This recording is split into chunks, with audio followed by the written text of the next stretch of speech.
Hi folks, I'm Alan Watt and this is Cutting Through the Matrix on December the 7th, 2014. Last week I touched upon the Fabian Society, the so-called left-wing arm of the right-wing Royal Institute for International Affairs, or Council on Foreign Relations, because they literally run every side of every party, every organization, you name it, whatever. They run it all. They even run countries in conflict and major wars. In fact, they started the wars, if you go through their histories, especially from their personal appointed official historians. They have their own version of history, which is the true one. But it's not the one that's taught in your schools, because their own employees and members write your history books as well. So these are the guys who set up the Fabian Society, the Royal Society, which gives you all supposed to be the authorized true science that no one can argue against, including climate change and all the rest of it, for big social control measures really across the whole of the planet. They set up the United Nations, and the United Nations, under all the treaties that they do, this private organization, by the way, the United Nations, a private corporation. And then you find out they implement all the policies that the big boys wanted to implement well over 100 years ago, and using all means possible to con the public into giving all rights and freedoms up to allow themselves to be managed more scientifically and expertly, supposedly. Because you can't decide yourselves how to live, you see. You're too stupid. So you need experts and professionals, intelligent ones, all selected and appointed because they're very politically correct, and they'll have a big paycheck to run your lives for you. That's what it's about. So I touched on the United Nations GIRFEC program for Scotland. They have ones for every country, different names. It's all the same thing because it's all under the United Nations Treaty on the Rights of the Child, which has nothing to do with the children having rights. It's the right of the big boys to monitor you and run your life from birth to death, and to destroy all the old systems, including the family unit, of course. So you find that the parents end up having no rights at all. I'd just like to add something else onto it tonight that I touched on last week, but not in great depth, and that was to do with the rights of the child to take euthanasia if they require.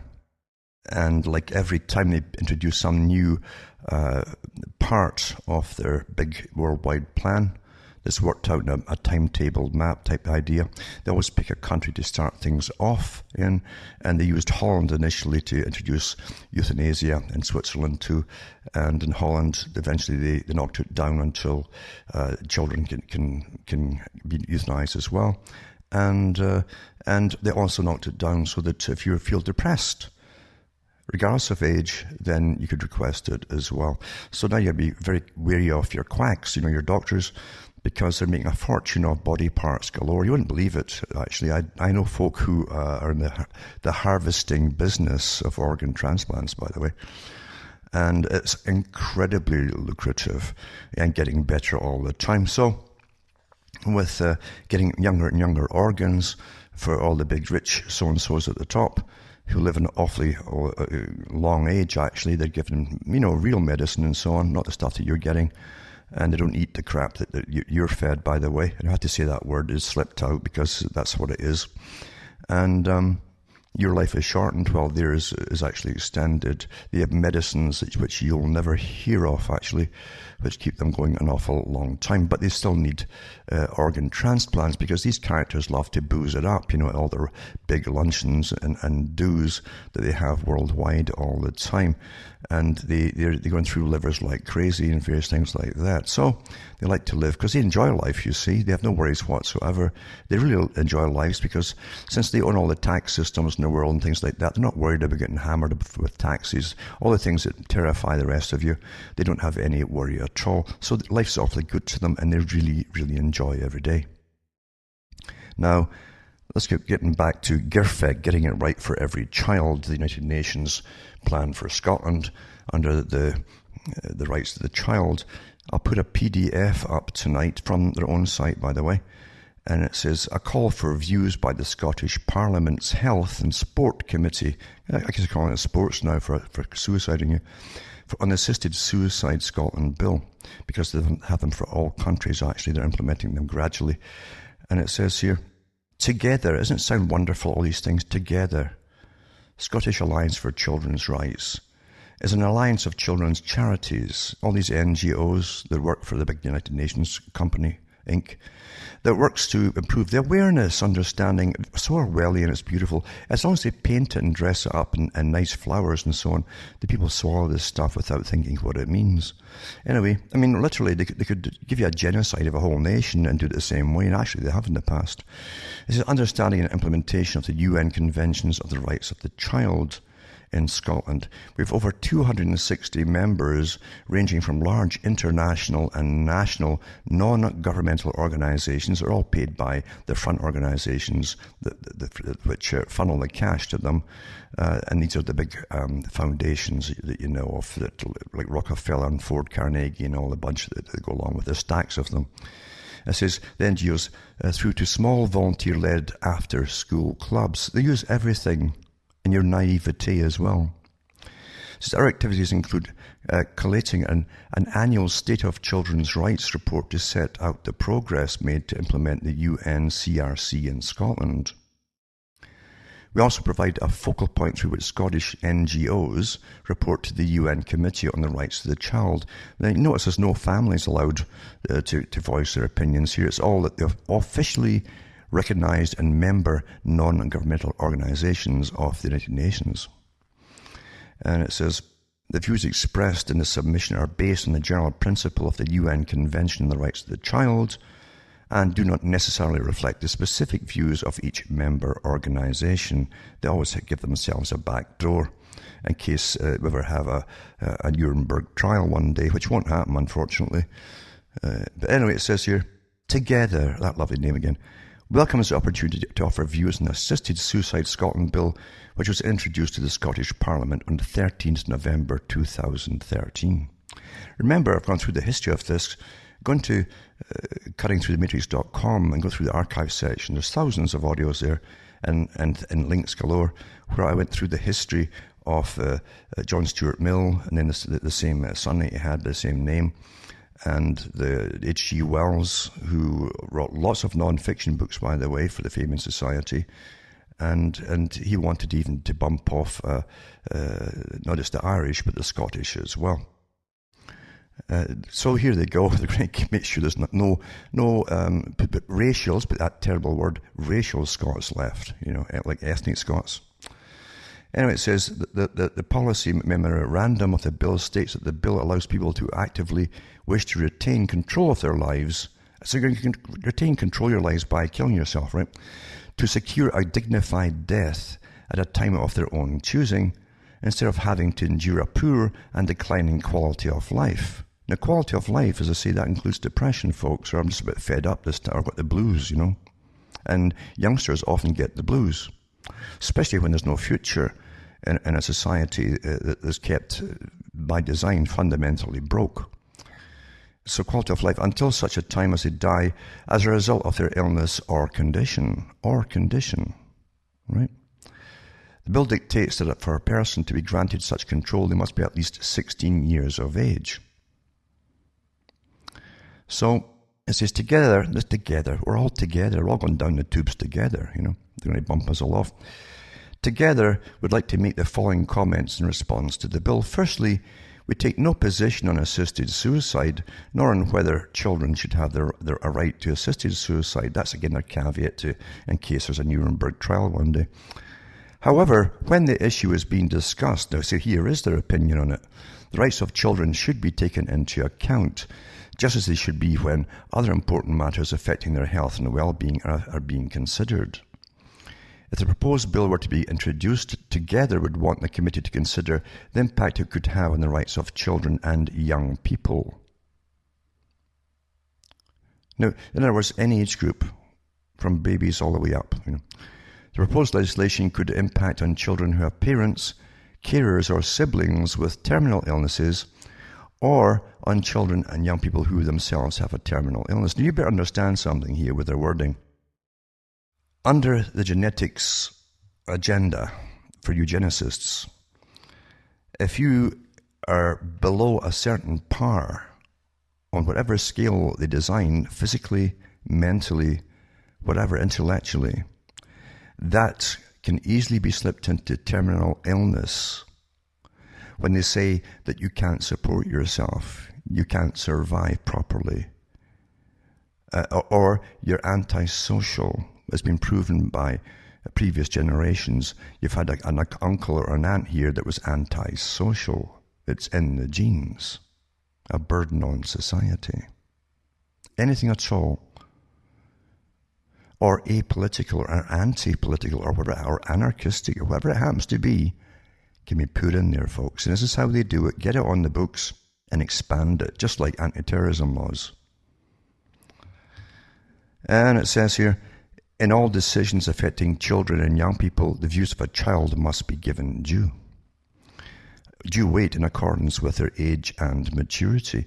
Now, this is the same organization for GIRFEC, getting it right for every child, that mandates that children, even about 2 years old, must have an assigned government-appointed guardian who will test them for psychology and what they think of things and other people, etc., as they go on down through the years up to the age of 18.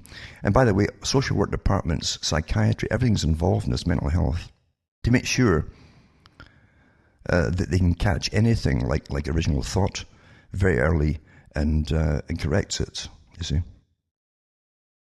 And don't believe for a second that it stops at 18, because you see they've got bills on the table to be introduced a few years down the road to expand this ongoing surveillance of the individual and testing of them annually, even psychologically, for the rest of their lives. They've got them on the table right now, just waiting to go in and get signed in the right year and date. They've already published articles from the various psychological associations they have at the World Health Organization about this. And apart from that, they have all your data, your schooling, any problems at school of all kinds, family problems, work records and so on after school. They're all mixed together with the social work departments and agencies and police, you name it, all together. Everyone must be completely profiled and updated in real time as they go through their entire life from birth to death. I talked about this years ago, because I read all their documents a long time ago, you see. Now, getting back to this PDF here, from their own site, the United Nations,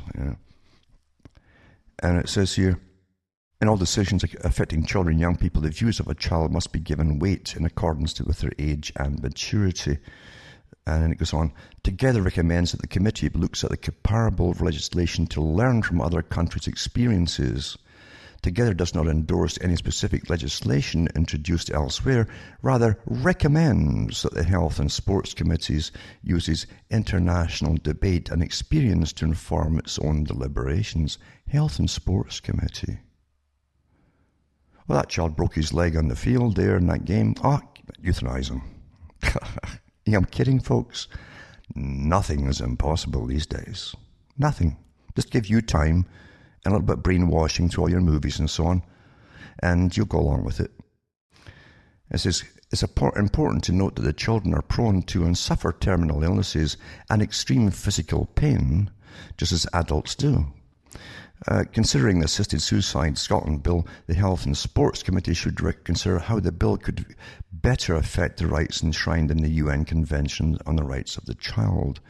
This would be in line with the duty placed on Scottish ministers to keep under consideration and take steps to further the rights of children and young people through the Children and Young People's Scotland Act. There's no mention of parents anywhere here. And it goes on and on and on. And as I've already mentioned it too, and I've read articles years ago on this, on the air, that, as I say, anything, even temporary blues that you go through is considered an illness now, and a lot of the countries have ramped ahead the euthanasia laws. So I'll put this link up tonight for anybody who's interested. Most won't be interested because I always seem to think that everything doesn't affect them. That's how they're trained. They live in a little bubble, and they believe they're in a wee bubble, actually, and they believe they'll sort of live forever, watching movies and munching things and so on, and having fun, and nothing will ever touch them whatsoever. But that's the name of the game. Now, their big thing here is what I mentioned years ago too, and every year since, that you understand, whatever they plan 100 years ago, they always work at it, the Fabian style, step by slow step, and condition generations of the public along gradually, through gradualism, into accepting anything that they want. Then they hit you at the right time when they know no one's going to complain, or the few that do and who are aware don't count, you see. Although they're counting the ones that do understand, because there's very few left with an intact brain. But here's an article here to do with the big boys again. They have nothing to do with running your country. They run it internationally. Every politician that you have is international. And they take their orders from the top, not from the general public who think they elected them. But it says here that the GCF headquarters in South Korea to be opened this week. So what's that? You see, that was back, that was 2013. And it says here that in Sejong, it says December 3rd, the headquarters of the United Nations Green Climate Fund, so GCF is Green Climate Fund, will be officially opened this week in a ceremony here about a year after South Korea was named to host the world's largest fund on climate change, the government said Tuesday.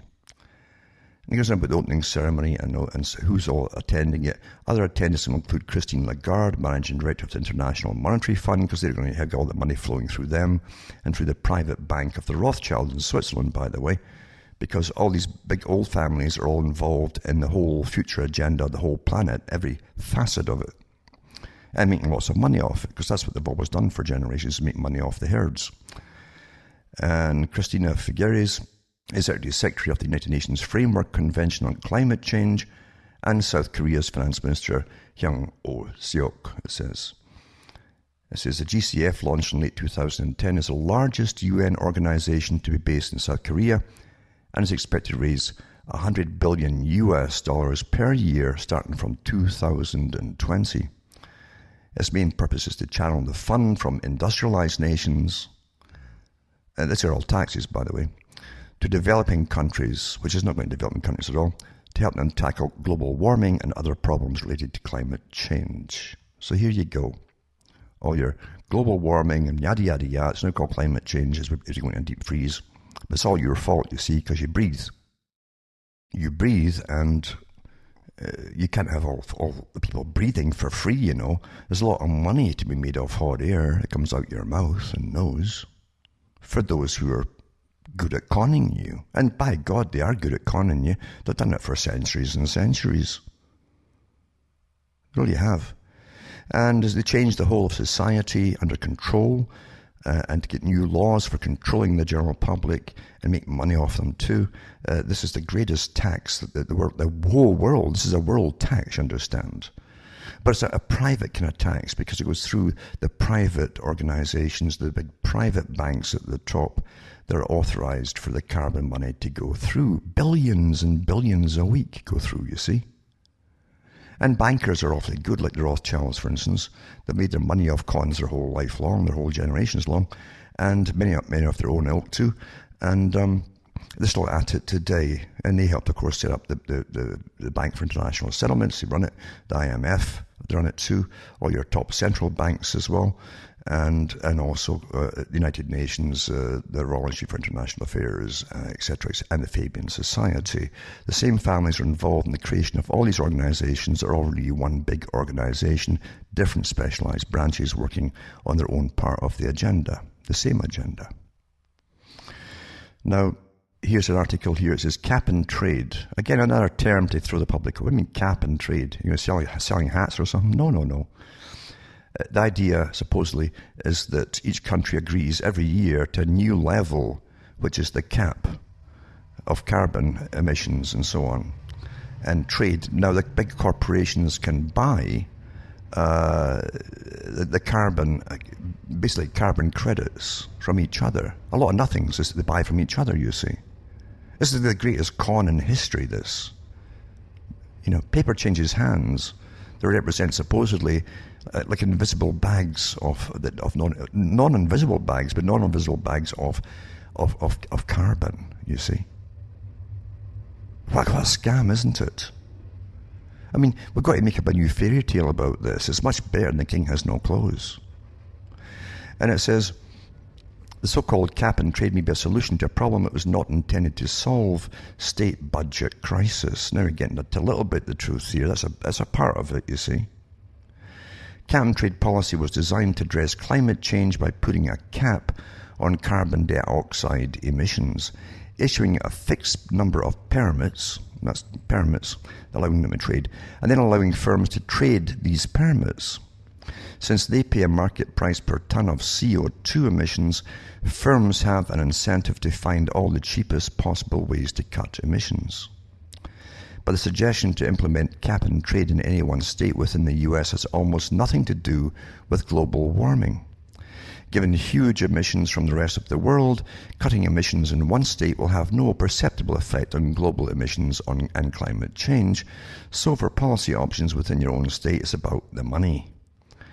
It says in June, President Barack Obama announced a proposal to impose a greenhouse gas emission restrictions on electricity generators and a tax in each state that will achieve an average reduction of 30% below 2005 levels. Now, what do you mean it's going to reduce your consumption because you can't afford it or something? Think about this. This is to go on all fuels, folks, for travel, but for primary things like heating. So guess what? One day you'll see in the news, just like Britain has right now, X many thousands of people die in their own homes every winter, and it's now normal. You accept it, and it goes up every year. It won't matter to the rest of them who are managing just to get along and scrape by and have lots of entertainment and sex and everything else and watching their porn and whatever else they do in their spare time. But since the federal plan allows a lot of flexibility as each state can choose how to comply, each can impose energy efficiency mandates, switch production from coal to low-carbon natural gas, reduce demand for electricity, increase renewable production, or use any combination of such methods. One allowable method is for a state to impose its own cap-and-trade system or join a regional cap-and-trade system. So they go local, regional, national, international, etc. So you can have big international corporations lowering their taxes and so on by trading their own carbon credits at the top from one branch of the same company to the other big branch of the same company across the water. So the Clean Air Act has been signed. So it has been signed, you see, and it's time to comply by Joshua Roberts Routers. It says historically such permits are handed out to existing electricity generators so that each plant can emit 70% of a previous year's level. Remember, carbon dioxide is an invisible, minute gas, one of the most minutest gases there is. And it's got to exist or there'll be nothing but grow. Since the plants suck it up, they need it. Plants need it, and crops need it. It's a beautiful fairy tale, though. Is it or sell those rights or buy more? Unfortunately, the Californian plan started by handing out these valuable pieces of paper to existing polluters. After all, the price of electricity is going to increase in any case, which will cover those firms' added cost of compliance, it says. And then it goes on and say, if they get free permits, because that's what the governments are all doing, they hand them out free, billions of dollars worth of free ones to all the big corporations. It says these firms make profits because they trade them, it costs them nothing to get them. You pay for all, you see, the taxpayer. A simple alternative is for the state not to hand out the permits but to sell them at auctions. Then the state can capture those profits as state revenue. It says, take my own state, Illinois, as a mere example of the budget pressures faced by virtually every state. Illinois has huge budget deficits. Well, everyone does because they all overspend anyway and fill their pockets with, illicit gains. It says the Institute of Government and Public Affairs at the University of Illinois estimates the state's annual budget deficit will be $4 billion next year and will rise within 10 years to about $14 billion per year. Amazing, eh? 14 billion a year. Eh? Deficit. Deal with crooks, eh? The whole world's run by crooks at every level. Cap and trade could be a partial remedy. They said that about value-added tax and GST in Canada, etc. None of the money ever goes to pay off anything. If Illinois sells permits for carbon dioxide emissions at about $20 per tonne, similar to the program already in place in California, the state could raise $1.5 billion per year. They always try and sell it to you, these con men, don't they? Try to sell it to you. That number is over a third of the $4.1 billion deficit projected for the next year. So in other words, these taxes, energy taxes, carbon taxes, are really all to help us get out the hole that all the crooks get us in.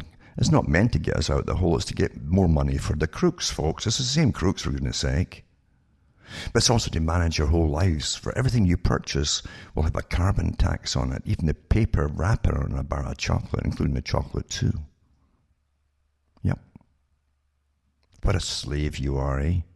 Great little producer you are too. Great little producer. But nobody complains. They don't mind. Oh well, oh well. And here's another article too on November 26, High Country News. It says, America's duck factory is in trouble. No kidding. It's another big con. I love this con here. More than half of North America's waterfowl hatch in the prairie potholes region, named for the extensive wetlands formed in depressions glaciers left behind as they receded from what are now the Dakotas, Montana, Wisconsin, Minnesota, and Canada. But farmers are draining the potholes. Well, that was done centuries ago, folks. They're not still doing it. In fact, there's fewer farmers now than ever. And tilling what little native prairie remains to plant more corn and soybeans. No, the big corporations and the corporate farms are doing all that stuff with their GMO stuff.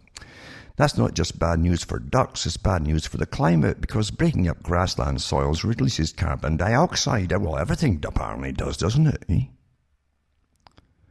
In response, a waterfowl conservation group figured out a new way to help ranchers save their grasses, paying them to grow carbon instead of corn. Ducks Unlimited and their partners have been working for years on a new kind of carbon credit created by calculating the greenhouse gases stored in grasslands that would otherwise be tilled in a single year.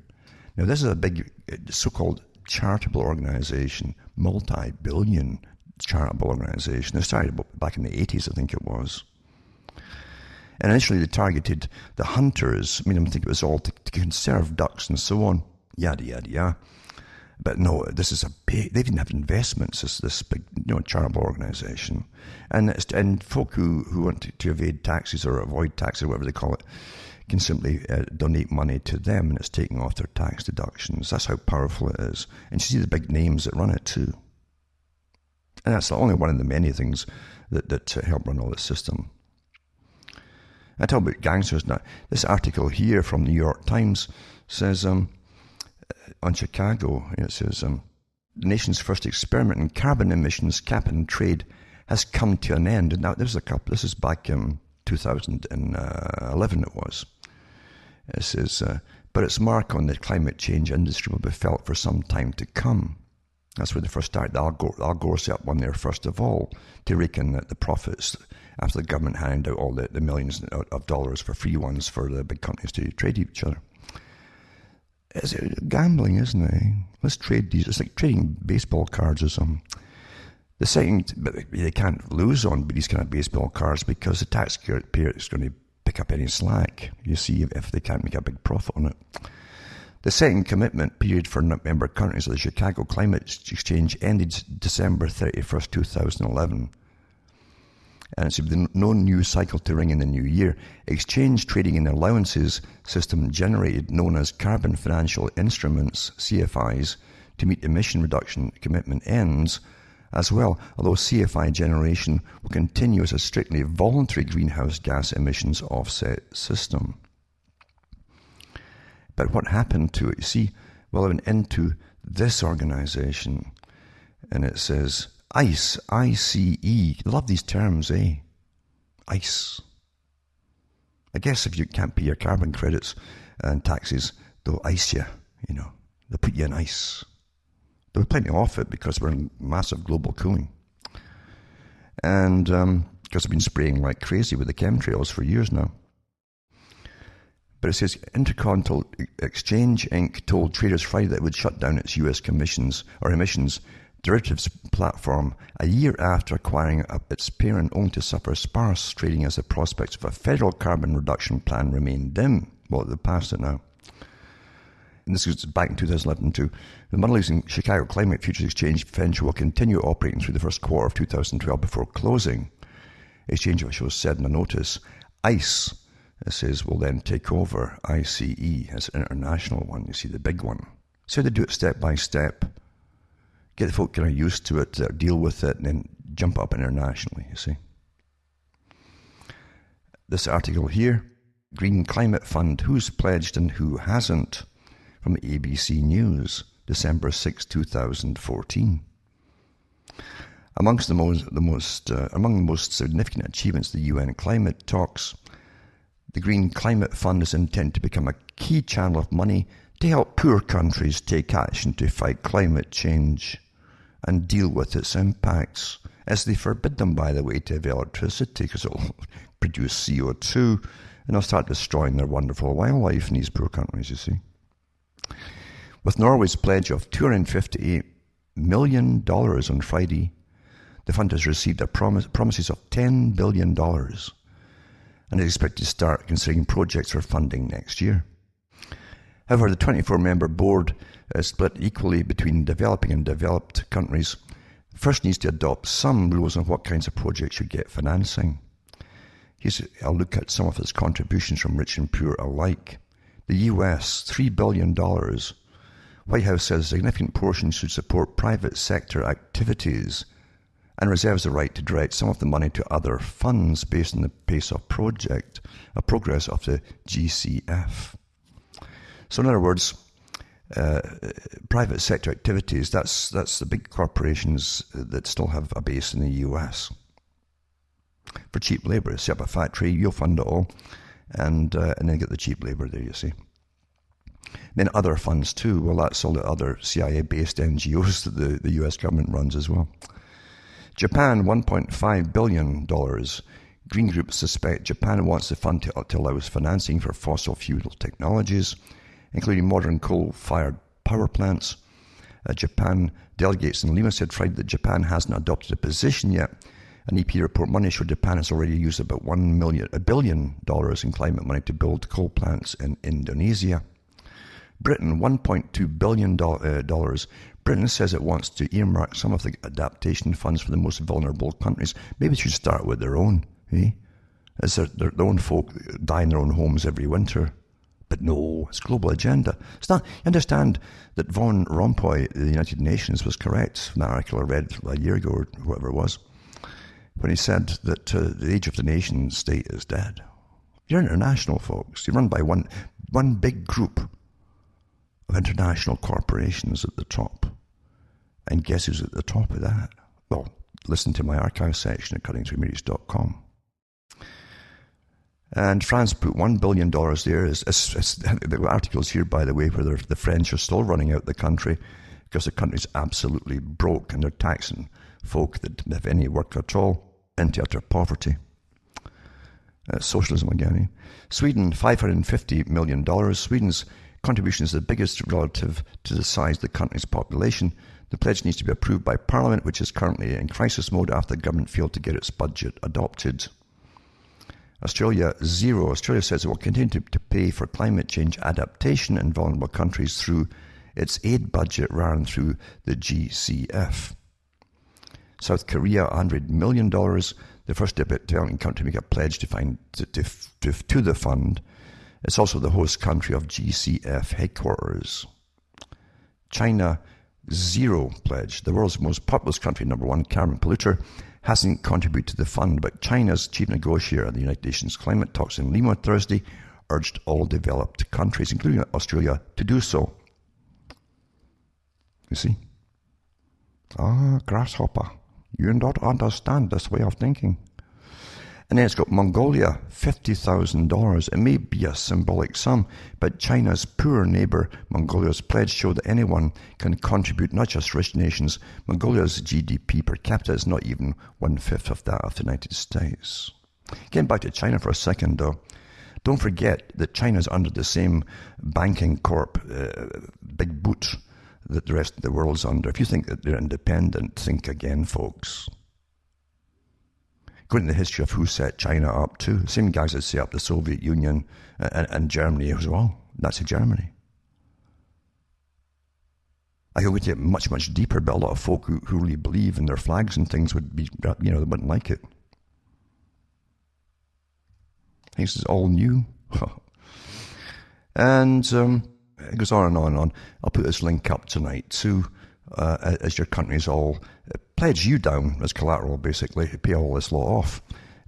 What a great boon. I mean, literally, have got nothing. They don't have to produce anything, just things on paper. Hey? They don't even manufacture a product. The only products they manufacture are con games. And they have professional marketing companies to soften the wording, and reverse the wording and all that kind of stuff with all the lawyers they use. Isn't that wonderful, eh? Isn't that just wonderful? And then also put a link up to the home of the Green Climate Fund. Green, eh? As green they say on the far side of the hill. I wish this hill was, on a different planet as they collect all this cash. And I'll also put up a link you can all look at to International Petroleum Exchange. Wikipedia. The International Petroleum Exchange, now ICE. Oh, wow, ICE, you see that? Remember the Al Gore Corporation, eh? The Chicago Stock Exchange, or Futures Exchange. It was dealing with initially with carbon trading. Run by ICE now, you see. International Petroleum Exchange. Now ICE Futures, it's called. It's Futures. This is based in London, was one of the world's largest energy futures and option exchanges. Its flagship, commonly Brent crude, was a world benchmark for oil prices, but the exchange also handled futures contracts and options on fuel oil, natural gas, electricity, baseload and peak load, coal contracts, and as of 22nd April 2005, carbon emission allowances with the European Climate Exchange, ECX. IPE was acquired by Intercontinental Exchange 2001. IPA was an open outcry exchange until 7th April 2005 when its name was changed to ICE Futures and all trading was shifted onto an electronic trading platform. We'll show you some of the history of it too. Con after con after con after con. And have brainwashed a whole population with the school kids that have not grown up into, carbon's bad. We're polluting the atmosphere. And here they are. If you think they're trillionaires now at the top, give them a few years of this and they will be way beyond all of that, folks. These same families that dream all this stuff up with all the think tanks that do all the work beneath them on their behalf that you pay for. And Leona Aglukak, I guess, says Canada is still finalising targets as climate talks begin. December 4, 2014. It's on right now, you see. And so the Environment Minister says any new international climate deal must be fair to Canada. Nearly 200 countries are meeting in Lima, Peru to work on agreement ahead of next year's final talks in Paris. Ain't your politicians or ain't? No, they don't. Parliamentary governments are way below. They're about the third or fourth level down here on this big pyramid. And they all know it too, by the way. They all know what their jobs are. And it says, any new international climate deal must be fair to Canada. 200 countries are meeting. And in the lead up to the conference, countries have been announcing new, deeper cuts to greenhouse gas emissions. Two of the world's biggest emitters, China and the United States, recently signed a deal that will see the US cut its emissions by 28% below 2005 levels by 2025. Now, if you cut emissions, folks, you're talking about your heating, all kinds of heating. You're talking about your gasoline, diesel, That's for freight and everything. Everything's going to go up in price because the trains use their diesel and so on, etc. Everything.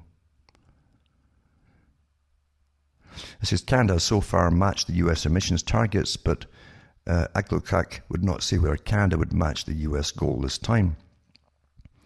If it makes sense for Canada, we'll go there, but in terms of targets, we have not finalised those as we move towards 2015. So, as I say, this goes ahead, regardless of politicians. They don't mention this stuff to the public. There's another thing. Nothing that really matters is mentioned during election time. And education, jobs, and welfare, and pensions. That's what you hear every time they go for elections, eh? But all these big international agreements that will run your life from birth to death, and all the UN agreements and rights to the child and euthanasia, never touched, folks. And these massive taxes like carbon tax, never touched. And Lima climate talks, they call it a stepping stone for universal treaty, meaning taxes run by this private corporations of the United Nations. This is a front again for the big top banking boys. Very old families, these. Very old families. And remember this one too, in October, right at the time, California readies pay-as-you-drive tax test coming soon to a road near you. This is to be across the world, folks. Everything you do is going to be taxed. To save the world, you know. It's all going to be saved by lots of money going into these big private organizations at the top that they can trade amongst themselves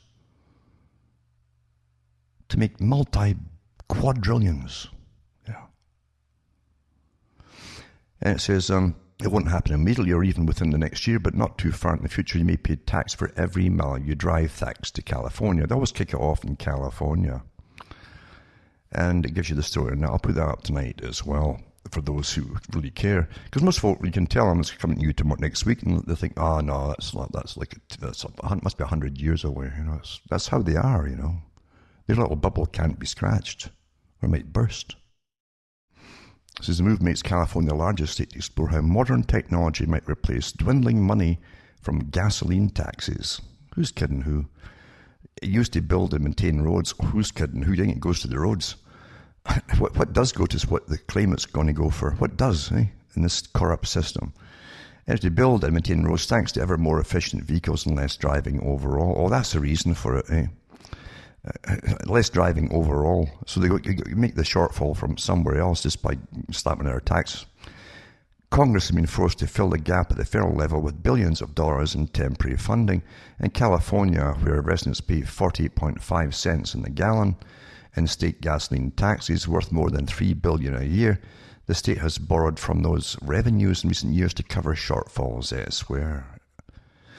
Of the other states in which have explored such systems, Oregon stands as the most advanced with its plan to offer a voluntary pay-as-you-drive tax set up next year, offering 5,000 drivers a chance to pay 1.5 cents for every mile they travel in the state. So that's how they brought in the driving license, you know, and even the driving insurance. It was all voluntary. Just so many schmucks would go for it. Then they normalise it once enough's doing it, and away you go. And it says they give them the chance to pay 1.5 cents for every mile. That's how they started you, 1.5 cents. Eventually $1.5 for every mile they travel in the state. The Oregon system uses a pair of devices, one in the vehicle and one in special fuel pumps that use GPS to track miles driven, then gave the appropriate credit or surcharge at the pump itself. Oregon also found that drivers in a test program paid 28% more than they would have using fuel taxes alone. They'll be happy and smuggy. But the backers of Oregon's mileage tax system say the technology could be far less complicated and adoption far quicker thanks to services like Apple's iPay and an in-car internet setup such as General Motors OnStar. State Farm already has a pay-as-you-drive discount for its customers with newer Ford vehicles that use Ford Sync to automatically keep track of how far they've traveled. And as the Oregon officials imagine it, one envisions a time when all new cars will come equipped with mileage reporting capability. New car buyers will decide during the registration process whether to activate the mileage reporting capability already installed in the car or add an external reporting device. It's your choice. You don't get to opt out. But you can just decide this when it's installed, or add your own one, that's from a different company. They'll also choose a provider for account management or default to government-managed account. Oh, there's a government running everything, eh? Motorists will then drive and periodically receive a bill by mail or email. They'll give these fake choices, eh? You'll receive a bill by mail or email. It's your choice. So you got choices in this. You get the bill regardless. That may be bundled with other value-added services. Oh, it's a value-added service getting taxed for. I understand now. Motorists may check the bill details and pay online or by mail or authorize automatic payments from their smartphone. There you go. Another wee choice you get. Tablet device or the connected vehicle console on the dashboard of their car, giving motorists the ability to choose their mileage reporting and bill payment preferences. Will make mileage reporting and per mile change payment simple and comfortable as each motorist defines it. The only choice you can't make is whether to pay it or not. Beautiful, isn't it? Standard marketing technique psychology. Works every time. And it says movements may be a more personal form of data than even name and address. Where you live is a public record, but tracking someone's daily routine can reveal far more private information. There are already many ways businesses can do so. Every iPhone running the latest update has the ability to send location data to advertisers or remember users' frequent locations, and license plate scanning firms already have 1 billion plates on records. In other words, they already know where you're going, folks, so why are you worried about it? Goodness sake. Government always kills many birds with one stone, They get you to pay for all of it, as long as you can track and trace you and fleece you. And Ontario's cap and trade system, level. But progressive PCs says it's carbon tax regardless.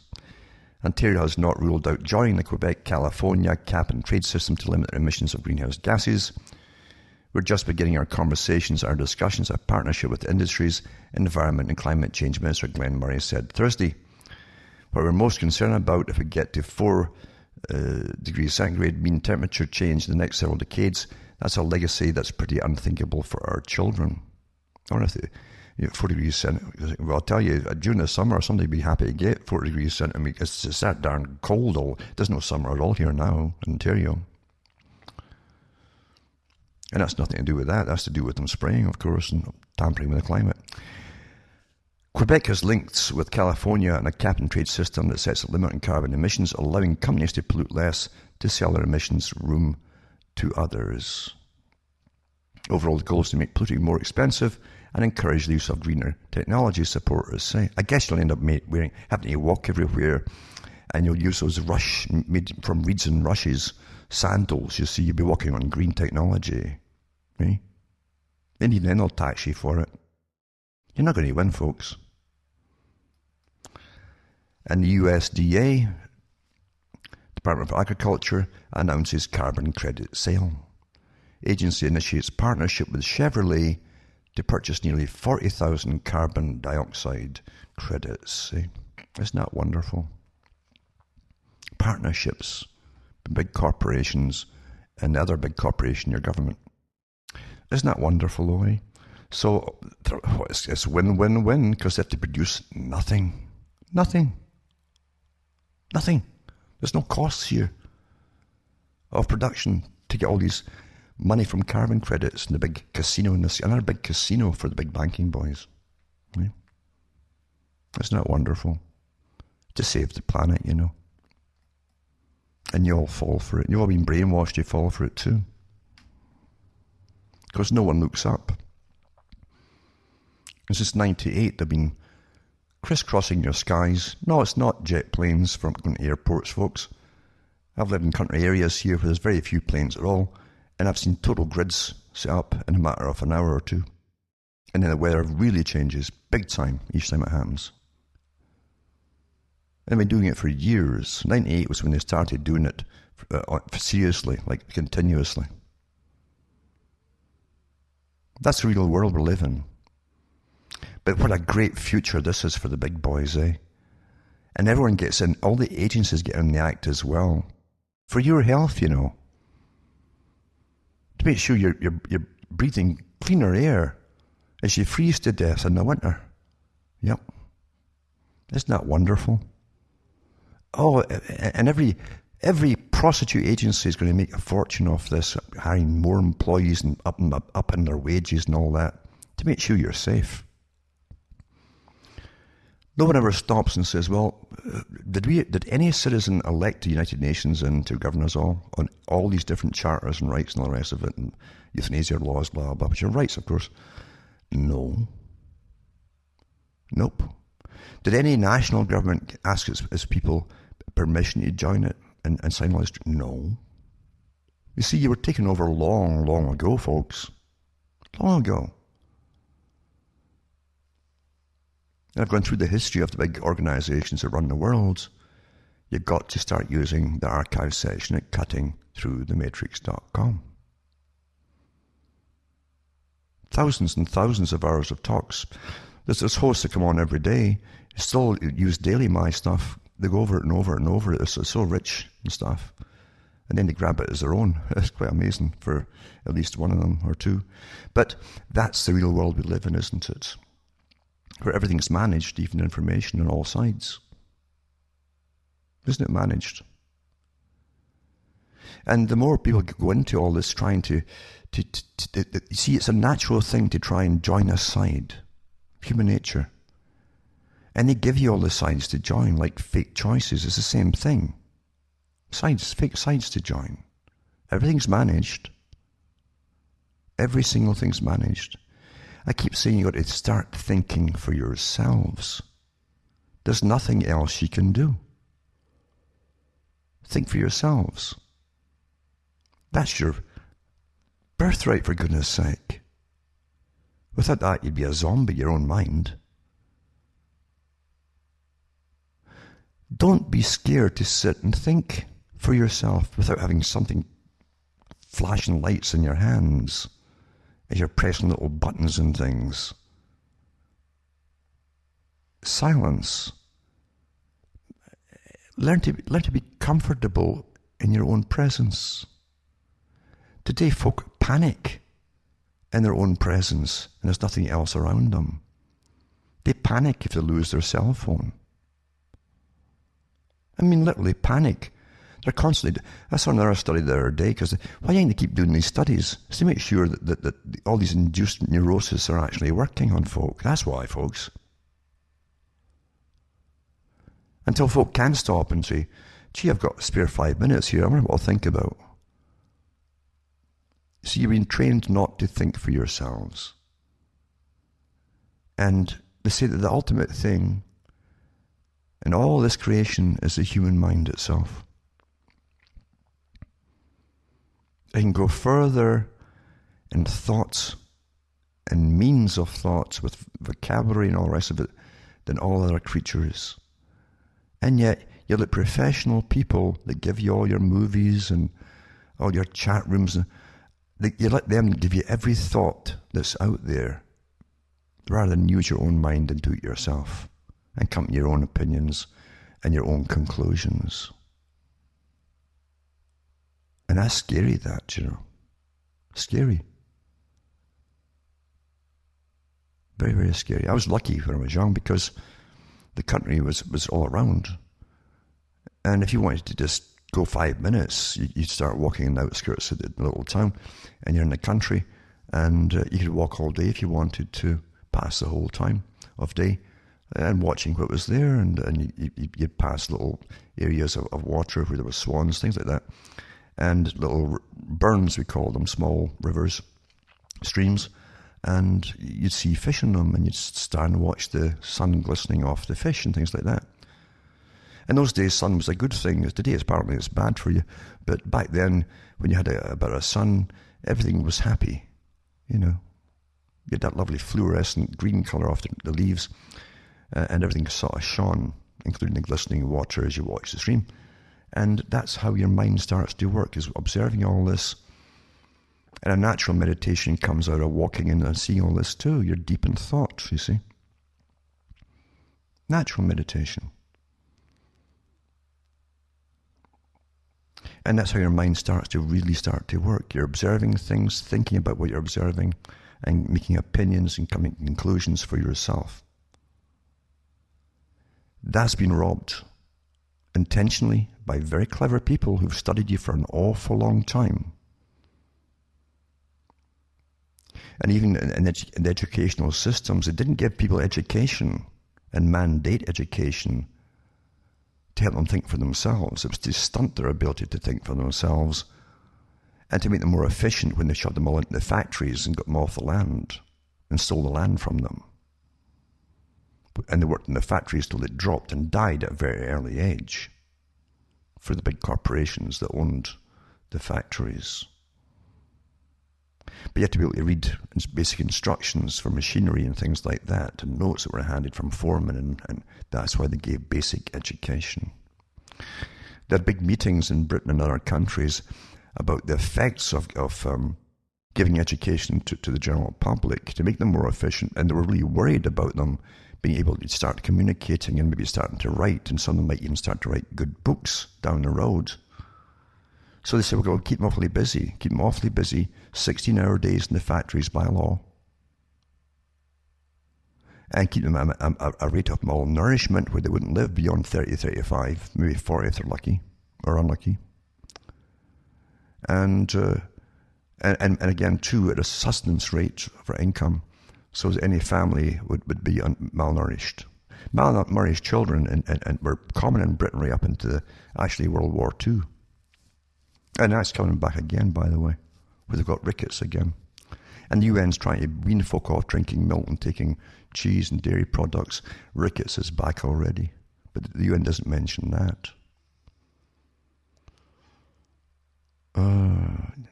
Malthus is alive and well, employed by the same big jokers that ran the world then, and their offsprings run it today. That's the truth of the matter. And they churned out the penny novels too, with little exciting adventure stories, little simplistic things. Linguistic minimalism involved all through it, so anybody could read it with little simple sentences of spies or fighting for your country against the terrible whoever it happened to be at the time. To occupy your time. And then when radio come along, boy, they went to town with ads. The BBC was created by the government as a propaganda tool, and by God, they used it to full extent. Along came television, and bingo, you had the minds of the public. They didn't have to worry about them reading anymore. They weren't going to read anything non-fictional and important, not now. And then through the fiction, you could program them with all the stuff you wanted them to start to believe in. And it's a perfect art today. Perfect art. And embed all your updates like a computer on pollution and carbon taxes and killing off the planet with your nasty behavior. It's all your fault. They embed all that into all these movies and sitcoms. Everything, it's through everything. And the writers are paid to put this stuff in. And the educational system, by the way, their name for education is indoctrination. Simple, indoctrination. Yeah, they indoctrinate each year. They up the indoctrination to each intake further along, so that they're already prepared when the next big push for the great change done in their lifetime is to come as well. They'll accept it without question. We're easily programmed. Terribly easily programmed, aren't we? Wonderful too, with the Orwellian speak and double speak and so on, of the terms that they use. They can literally sell you anything. They can cover everything, as I say in roses, as they tell you to bite the cyanide pill. Yep. That's the professional techniques used by neurolinguistics, psycholinguistics, And the neurologists are working on it, neuroscientists, and the behaviorists, all working with the big marketing corporations to make you believe whatever they want you to believe, until they can make your own elimination a happy, desirable thing, oh, wonderful, etc. I don't know if you ever saw Soylent Green, which was actually put out there by the big boys to try and get the message out on, oh, there's too many of you folks, you know, that would be post-industrial and useless. And its real title at the time was Make Room, Make Room. And in the movie version, they called it Soylent Green, where they start feeding the people to each other in little, very hygienic, little kind of chocolate-sized pieces, etc. Although the elite can still get beef and all the rest of it, even in the movie. But the whole thing was to make you think, oh, well, to get the idea going through fiction, there's too many of you. Yep. And one point in Charlton Heston's roommate, he's an older fella, decides, well, it's time for him to go into euthanasia.